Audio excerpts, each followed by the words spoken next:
Привет, друзья! Сегодня на примере ремонта своего тостера я расскажу о самом слабом месте бюджетных тостеров и о том, как сделать правильный выбор при покупке. Вот он, мой многострадальный тостер образца 2013 года.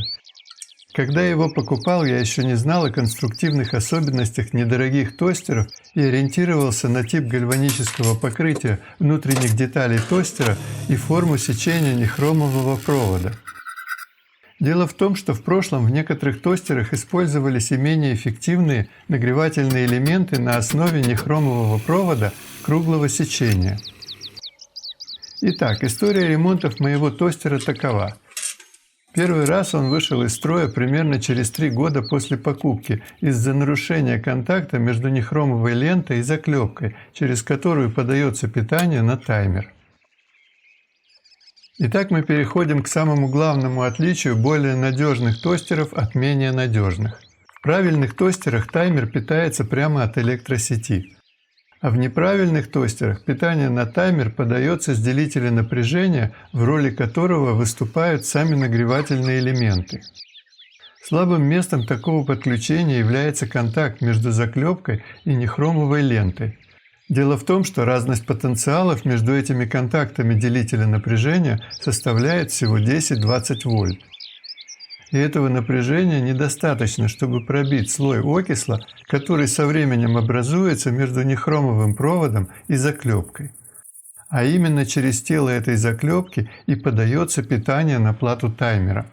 Так что во время первого ремонта я эту заклепку высверлил, а потом несколько раз менял латунные винты, которые исполняли ее роль. Во время последнего ремонта нехромовый провод переломился в том самом месте, где был поврежден при клепке. И вот с таким импровизированным решением мой тостер проработал еще полгода. Но при очередном отказе я подошел к ремонту уже более серьезно. Во-первых, я наконец придумал более надежный способ соединения нехромового провода.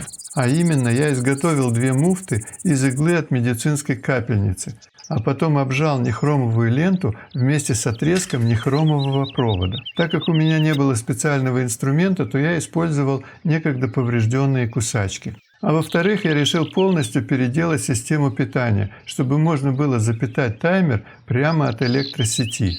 Для этого я сначала замерил ток, потребляемый таймером, а потом рассчитал так называемый гасящий конденсатор вот по этой формуле. Конденсатор я подключил через диодный мостик к стабилизатору напряжения на диоде Зенера, который уже был на печатной плате. А потом убедился в том, что таймер исправен. Затем наделал отверстие на печатной плате и запрессовал туда пустотелые заклепки, чтобы можно было надежно закрепить дополнительные элементы схемы. Соединял я эти элементы с помощью провода во фторопластовой изоляции, так как температура внутри тостера довольно высокая. Мне также пришлось проложить дополнительный провод питания, изолированный стекловолокном. Этот провод я вытащил из электроплиты, которую решили утилизировать мои соседи. Надеюсь, что после этого ремонта тостер проработает еще несколько лет до полной деградации нехромовой ленты. Итак, чтобы выбрать более надежный тостер, не содержащий запрограммированной неисправности, достаточно прямо в магазине заглянуть внутрь тостера и убедиться, что там нет вот такой дополнительной контактной заклепки, расположенной асимметрично. У каждого нагревателя должно быть всего 2 контактных заклепки или 2 контакта ламельного типа, расположенных по краям нагревателя. Если вы увидели в одном из нагревательных элементов 3-ю заклепку или ламель, значит этот тостер выйдет из строя через несколько лет. Удачных вам покупок! До встречи на канале!